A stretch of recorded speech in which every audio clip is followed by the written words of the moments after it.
এদিকে ৮ বছরের শিশু ইরাকে ধর্ষণ ও হত্যা মামলায় গ্রেপ্তার প্রধান আসামি বাবু শেখকে আদালতে তোলা হয়েছে। এরই মধ্যে দায় স্বীকার করে আদালতে জবানবন্দি দিয়েছেন আসামি। এ নিয়ে আরও বিস্তারিত জানাতে আদালত প্রাঙ্গণ থেকে যুক্ত আছেন সহকর্মী ফাইসাল করিম। ফাইসাল, জানাবেন আসামি বাবু শেখ আদালতকে কি জানিয়েছেন আর কি তথ্য রয়েছে?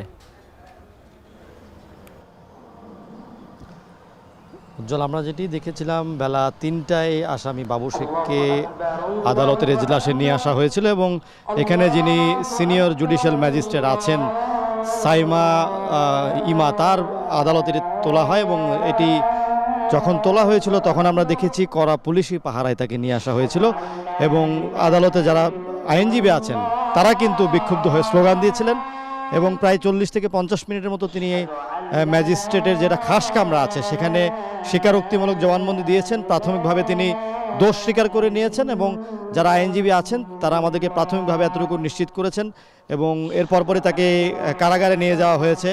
কিছুক্ষণ আগে এই ভবনটি থেকে তাকে নামিয়ে পুলিশি পাহারায় কারাগারে নিয়ে যাওয়া হয় এবং আইনজীবীরা দাবি করছেন যে এই মামলায় পর্যাপ্ত প্রমাণ আছে, সিসিটিভির ফুটেজ আছে এবং তিনি আসামি যেহেতু দায় স্বীকার করে নিয়েছেন সেহেতু যত দ্রুত সময়ের মধ্যে পুলিশ চার্জশিট জমা দিতে পারবে সেই তত দ্রুত কিন্তু এটির বিচার সুনিশ্চিত হবে এবং আদালতের পক্ষ থেকে আগামী এপ্রিলের ২৭ তারিখের মধ্যে পুলিশকে এই তদন্ত প্রতিবেদন জমা দেওয়ার জন্য বলা হয়েছে এবং তারা আশা করছেন যে এই নির্ধারিত সময়ের মধ্যে কিংবা তারও আগে যেহেতু পর্যাপ্ত প্রমাণ আছে এবং পর্যাপ্ত সিসিটিভি ফুটেজ আছে, সব কিছু মিলিয়ে আসলে তারা আশা করছেন যে এই মামলার যে বিচারিক কার্যক্রম সেটি দ্রুত শেষ হবে এবং আমরা দেখেছিলাম যে আসলে আদালত পাড়ায় এটা নিয়ে যেমন ক্ষোভ ছিল তেমনি স্থানীয়ভাবেও এটা নিয়ে ক্ষোভ আছে এবং সারা দেশের মানুষ আসলে চাইছেন যে এই মামলার রায় যাতে দ্রুততম সময়ের মধ্যে হয়।